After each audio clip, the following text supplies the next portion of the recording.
یہاں پہ کچھ ہمارے دوست احباب مختلف جگہوں پہ سوالات کرتے رہتے ہیں۔ ایک سوال یہ ہوا تھا، ایک مناظر اسلام ہے مفتی صاحب، انہوں نے سوال کیا تھا، انہوں نے کہا تھا آپ کا جو تکافل فنڈ ہے نا یہ مشروط ہے کہ اس میں جو کنٹریبیوشن ڈالے گا اس کو موت فوت کی صورت میں اس کی فیملی کو کلیم ملے گا۔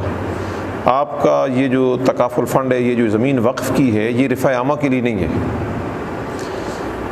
میں نے کہا حضور مدرسہ میں جو آپ کے بچے پڑھتے ہیں آپ صرف انہی کو کھانا دیتے ہیں، تو پوری دنیا کو کیوں نہیں دیتے؟ تمام غریبوں کو کیوں نہیں دیتے؟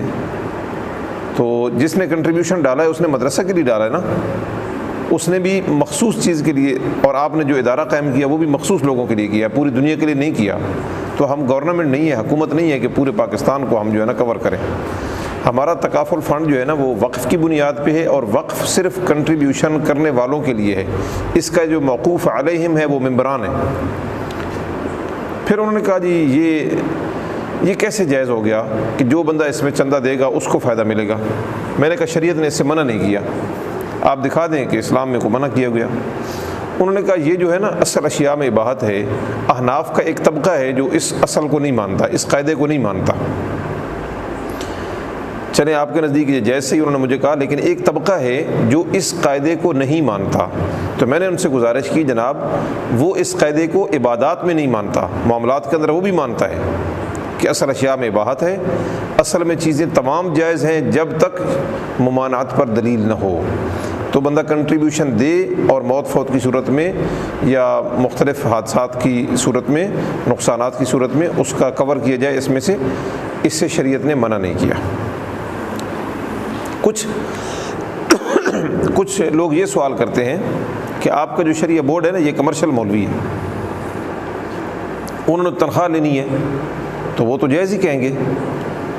تو مثال تو ہے سخت لیکن مجبوری ہے۔ میں نے ان سے ایک دفعہ ایک سوال ہوا تو میں نے ان سے گزارش کی، میں نے کہا جناب یہ جو نکاح پڑھاتے ہیں نا یہ بھی کمرشل مولوی ہوتے ہیں۔ جو حرام کاری ہوتی ہے نا اس کا ایک درمیان میں دلال ہوتا ہے، جو عام طور پہ وہ حرام کار کو حرام کارہ سے ملاتا ہے، وہ دلال ہوتا ہے۔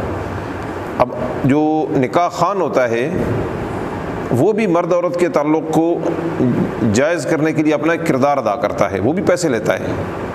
تو میں نے کہا اگر نکاح خوانی میں کمرشل مولوی قابل برداشت ہے اور اس کے کردار کی وجہ سے وہ حلال ہو گیا ہے، تو یہاں جو شریعہ بورڈ ہے اگر وہ تنخواہ لے رہا ہے تو تنخواہ لینے کی وجہ سے اس کے فعل کو آپ حرام نہ کہیں۔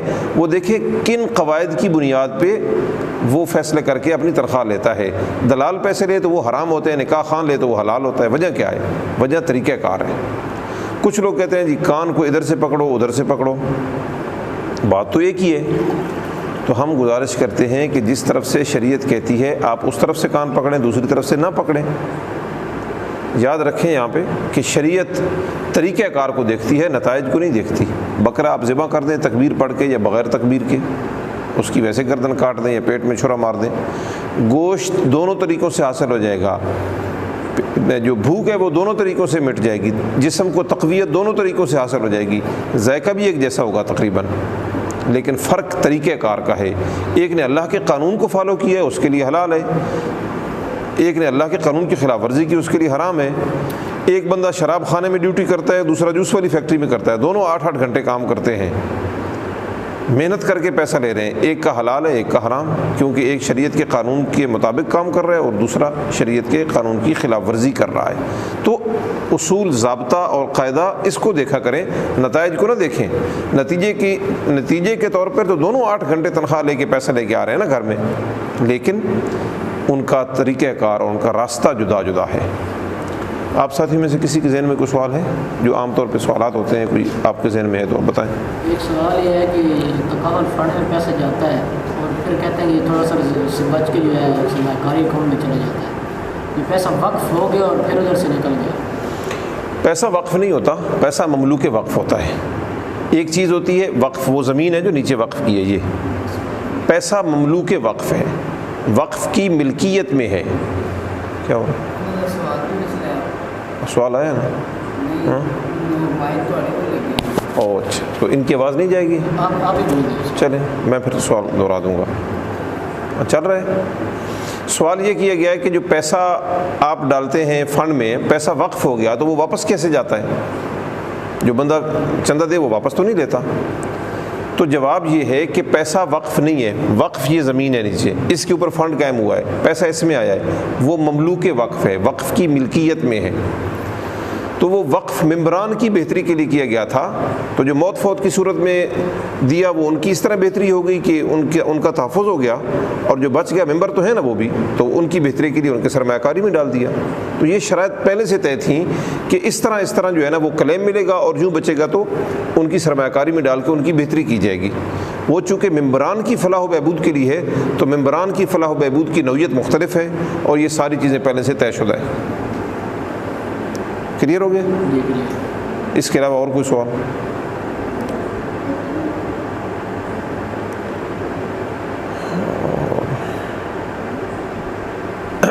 کچھ لوگ کہتے ہیں جی یہ اللہ پہ بھروسہ کرنا چاہیے بندے کو، یہ اپنی اولاد کے لیے آپ کہتے ہیں اتنی سیونگ کرو، یہ کرو، یہ کرو، اس کا کیا ہے؟ اسلام سے یہ چیز مطابقت نہیں رکھتی آپ کی سوچ۔ جواباً ہم عرض کرتے ہیں کہ اللہ پہ توکل کرنا فرض ہے۔ آپ کے پاس کچھ ہو تو بھی اللہ پہ بھروسہ کریں، کچھ نہیں ہے تو بھی اللہ پہ توکل کریں۔ آپ انتظامات کر پا رہے ہیں، فیوچر کی آپ پلاننگ کر رہے ہیں تو بھی اللہ پہ بھروسہ کریں، یہ چیز تو اللہ پہ توکل کرنے کے خلاف نہیں ہے۔ وَأَمَّا الْجِدَارُ فَكَانَ لِغُلَامَيْنِ يَتِيمَيْنِ فِي الْمَدِينَةِ وَكَانَ تَحْتَهُ كَنْزٌ لَهُمَا وَكَانَ أَبُوهُمَا صَالِحًا۔ حضرت خضر علیہ السلام اور موسیٰ علیہ السلام کا واقعہ، دیوار گرنے والی تھی، خضر علیہ السلام نے اس کو سیدھا کر دیا۔ موسیٰ علیہ السلام نے سوال اٹھایا کہ کیوں کیا ہے؟ اس بستی والوں نے تو پانی تک نہیں پوچھا، کھانا نہیں دیا ہمیں، آپ ان کی دیواریں سیدھی کر رہے ہیں۔ انہوں نے فرمایا کہ یہ 2 یتیم بچوں کی دیوار تھی، اور ان کے نیچے ان کے لیے خزانہ تھا، تو وہ ان کا والد خزانہ رکھ کے گیا تھا کہ بچے بڑے ہوں گے تو پھر یہ خزانہ حاصل کر لیں گے۔ اللہ نے اس بندے کے بارے میں فرمایا کان ابوہما صالحا، ان کا باپ نیک انسان تھا۔ تو اپنے بچوں کے لیے فیوچر پلاننگ کرنے والا اللہ کی نظر میں حلال کمائی سے جو ایسا کرتا ہے وہ نیک انسان ہے۔ تو یہ اس نے ایک سمر پلان اپنے بچوں کے لیے بنایا تھا کہ سونے کی قیمت عام طور پہ بڑھتی رہتی ہے، وہ بڑھتا رہے گا، بڑے ہوں گے تو ان کو وہ کسی کے محتاج نہیں ہوں گے، اس سے اپنا کوئی کاروبار کر لیں گے۔ تو جیسے ہمارا سمر پلان ہے، اسی طرح کا ایک پلان اس نے ایک آدمی نے اپنے بچوں کے لیے کیا تھا۔ تو اسلام میں جو پلاننگ کرنا مستقبل کی ممکنہ طور پر جو چیزیں درپیش ہیں وہ منع نہیں ہے، اور جمع کرنا بھی منع نہیں ہے، اس میں زکوٰۃ بندہ ادا کرے، اگر مال زیادہ ہو جاتا ہے زکوٰۃ ادا کرے۔ حضرت عثمان غنی رضی اللہ تعالیٰ عنہ نے جنگ تبوک کے موقع پر 300 اونٹ بما ساز و سامان کے دیے تھے، تو جمع کیے بغیر تو نہیں 300 اونٹ بن گئے تھے۔ اگر مال جمع کرنا جائز نہیں ہے پھر زکوٰۃ کیسے فرض ہوگی؟ زکوٰۃ تبھی فرض ہوگی نا مال جمع ہوگا، اور ہوگا بھی زیادہ، تب زکوٰۃ فرض ہوگی۔ آپ حج یا عمرے پر جانا چاہیں تو پھر مال جمع نہیں کریں گے کہ آپ جو مال آیا خرچ کر دیا، جو آیا خرچ کر دیا، پھر حج عمرے پر کیسے جائیں گے؟ لوگ سال بھر کی گندم نہیں گھر میں رکھ لیتے، زمیندار علاقوں میں عام طور پہ ہوتا ہے، جن کی اپنی ہوتی ہے اپنی رکھ لیتے ہیں، ورنہ خرید کر رکھ لیتے ہیں لوگ۔ تو وہ بندہ کہے جی ان کا اللہ پہ بھروسہ نہیں ہے ان کا، تو یہ چیز بالکل اسلام کے خلاف نہیں ہے۔ اور کوئی کسی ساتھی کے ذہن میں شاہ جی کوئی سوال اس حوالے سے جو جی؟ ہاں، یہ کمپنی کو کیا فائدہ ہوتا ہے اس میں؟ ہم نے بتایا تھا کہ تکافل فنڈ میں سے کمپنی کچھ نہیں لیتی، یہ فنڈ ہے، اس میں کمپنی نہ دیتی ہے نہ لیتی ہے۔ کہتے ہیں لوگ پھر فائدہ کیا کمپنی کو؟ تو جواباً یہ عرض ہے کہ کمپنی 2 قسم کے چارجز لیتی ہے۔ جب بندہ کنٹریبیوشن ڈالتا ہے، پہلے دوسرے تیسرے سال میں یونٹ مینجمنٹ فیس ہوتی ہے، یا اس کو ہم سروس چارجز کہہ دیتے ہیں سادہ لفظوں میں۔ اس کے علاوہ یہ پیسہ آپ کا ہے، یہ ممبر آ گیا، اس کا پیسہ کمپنی نے یہاں بھی پہنچانا ہے، یہاں سرمایہ کاری میں پہنچانا ہے۔ کمپنی خود بزنس نہیں کرتی، یہ بات یاد رکھیں، وہ آگے مختلف جو ادارے ہیں ان کے اندر وہ لگاتی ہے۔ تو کمپنی وکیل ہوتی ہے یہ پیسہ پہنچانے میں، تو اس وکیل ہونے کے وہ چارجز لیتی ہے 1.5%، پہلے سال سے لے کر 20ویں 30ویں سال تک یہ 1.5% کمپنی لیتی ہے۔ اس سے اپنے وہ اخراجات ادا کرتی ہے، اور پہلے 3 سالوں میں سروس چارجز، ان سے کمپنی اپنے اخراجات ادا کرتی ہے۔ تو بعض اوقات لوگ یہ سوال کرتے ہیں کہ جیسے سود میں فکس ہوتا ہے، ایک بندے نے 100 روپے دیا کسی کو اور واپسی اس نے 110 روپے لینا ہے، یہ جو 10 روپے ہے نا یہ سود ہے، حرام ہے، فکس ہو گیا نا قرض کے اوپر۔ وہ کہتے ہیں آپ بھی تو فکس ہی کرتے ہیں نا, آپ نے جہاں تک پیسے پہنچائے آپ نے 1.5% لینا ہے, اگلے بندے کو فائدہ ہو یا نقصان, کاروبار ہے نقصان بھی ہو سکتا ہے, آپ نے تو 1.5 روپے لینا ہی لینا ہے, پھر یہ بھی فکس ہو گیا, یہ بھی سود ہے. تو جواباً ہم عرض کرتے ہیں کہ یہ مزدوری ہے, مزدوری فکس ہو جائے وہ سود نہیں ہوتی. ایک مزدور ہے وہ کسی کے کام پہ آتا ہے, سارا دن کام کرتا ہے اور ان کا نقصان ہو جاتا ہے, خدا نخواستہ دیوار گر گئی یا وہ پورا دن بیٹھا رہا, کام آیا ہی نہیں ہے, وہ پابند رہا, اینٹیں نہیں پہنچی, گارا نہیں پہنچا, کوئی چیز نہیں پہنچی, اگلے کا تو نقصان ہو گیا نا, اس نے اپنی مزدوری پوری لینی ہے. تو یہ جو اپنی سروسز کے جو چارجز ہوتے ہیں نا وہ سود نہیں ہوتا. سود یہ ہوتا ہے کہ آپ کسی کو پیسے دیں اور پیسے کے اوپر پیسہ لیں. گندم دیں 1 بوری اور 1.25 بوری لیں, کھجور 1 بوری دیں 1.25 بوری 1.5 بوری لیں, 2 بوریاں لیں, یہ سود ہوتا ہے. پیسے دیں 100 روپے 110 روپے لیں, وہ سود ہوتا ہے. جیسے انشورنس والے دیتے ہیں, اسٹیٹ لائف والے قرض دے کر 14% لیتے ہیں, وہ سود ہوتا ہے. یہ جو سروس چارجز ہیں یہ سود نہیں ہے, یہ اپنی خدمات کا معاوضہ وہ لے رہے ہیں. واضح ہو گیا جی؟ اس کے علاوہ کوئی سوال اصل میں زیادہ جو ہے نا مشکل جو چیز ہے وہ یہی ہے کہ یہ تسلی دینا اگلے کو کہ بھئی وہ اس کے اندر یقیناً سود ہے, جی, اس کے اندر یقینی سود نہیں ہے. اصل سب سے مشکل بات یہ ہے. جی جی, اس کا میں نے پہلے تفصیل عرض کر دی ہے. بس ٹھیک ہے. اچھا, ایک دفعہ ایک جگہ پہ سوال ہوا تھا اور بڑا, اس نے جو مفتی صاحب تھے یا عالم تھے انہوں نے سوال کیا اور کافی سارے لوگوں کو انہوں نے پریشان کیا. انہوں نے کہا دیکھیں آپ 1.5% لے لیتے ہیں نا, پہلے 2-3 سالوں میں لوگوں کو فائدہ نہیں ہوتا, چونکہ سروس چارجز لاگو ہو جاتے ہیں نا, تو پہلے 2-3 سالوں میں ہمیشہ بندہ گھاٹے میں جاتا ہے. گھاٹے میں جانے کا مطلب یہ نہیں ہے کہ کاروبار میں فائدہ نہیں ہوا, اس کا پیسہ پورا ادھر جاتا نہیں جتنا اس نے جمع کرایا. سروس چارجز کٹ گئے, 1.5% وکالہ فی کٹ گئی, تکافل فنڈ میں بھی چلا گیا, پورا پیسہ ادھر نہیں جاتا. اور وہ یہ سمجھتا ہے کہ مجھے نقصان ہوا ہے, حالانکہ ضروری نہیں کہ نقصان ہو. اگر اس نے 100 روپے دیا تھا نا تو ادھر اس کے 20 روپے آئے ہیں تو 20 روپے کے اوپر کاروبار ہوگا. وہ اپنا 100 روپے دیکھ رہا ہے. اب 20 روپے پہ مثلا 2 روپے نفع ہو گیا تو 22 روپے بن گئے نا. ہم تو دیکھ رہے ہیں نفع ہوا ہے, وہ دیکھ رہا ہے میں نے 100 روپے دیا تھا, میرا 22 پڑا ہے, میرا تو 78 روپے میرا تو چلا گیا, 78 روپے میرا تو گیا. وہ اس کو گھاٹا دیکھ رہا ہے. انہوں نے کہا جی آپ ہمیشہ فائدے میں جاتے ہیں, آپ کے نمائندگان فائدے میں جاتے ہیں, آپ کی کمپنی فائدے میں, وہ غریب پہلے 2-3 سالوں میں وہ ہمیشہ ہی گھاٹے میں جاتا ہے. تو یہ کون سا کاروبار ہے, یہ کون سا قانون اور ضابطہ ہے کہ آپ کا گاہک ہمیشہ نقصان میں اور آپ ہمیشہ فائدے میں؟ چلے بعد میں تو اس کو فائدہ ہو جاتا ہے, لیکن پہلے 2-3 سالوں میں تو اس کو کیا ہوتا ہے, نقصان ہوتا ہے. میں نے انہیں ایک مثال سے سمجھایا. میں نے ایک جگہ ایک پلازا بنا, ایک بندے نے پلازا بنایا, دکانیں بنائیں. اس نے ایک شخص کو نمائندہ مقرر کیا کہ یار میرے نا ان پلازے کی تشہیر کرو اور لوگوں کو بتاؤ کہ یہاں پہ دکانیں بنائیں. اب اس نے, وہ پراپرٹی ڈیلر جیسے ہوتے ہیں, اس نے لوگوں کو بتانا شروع کر دیا. اب جو بندہ آتا وہ اپنے سروس چارجز لیتا ہے. مثلا اگر 10,000 روپے کرایہ ہے تو 1,000 روپے وہ لے گا, 10,000 وہ آگے مالک کو دے گا. اب بندہ آیا, دکان اس نے بنائی, مہینے بعد دکان چھوڑ دی اس نے, اس کو تو گھاٹا ہو گیا نا, مہینے میں کیا چلنا ہے دکان, نئی دکان نے. ایک دوسرا بندہ آیا, اس نے دکان بنائی, مہینے بعد اس نے بھی چھوڑ دیا. سال میں 12 دکاندار آئے, 12 کے 12 نقصان میں گئے نا. لیکن جو ایجنٹ تھا جو سروسز دے رہا تھا اور اس کو 12 مہینے فائدہ ہوا ہے نا, اس نے 1,000 روپے لیا نا سب سے.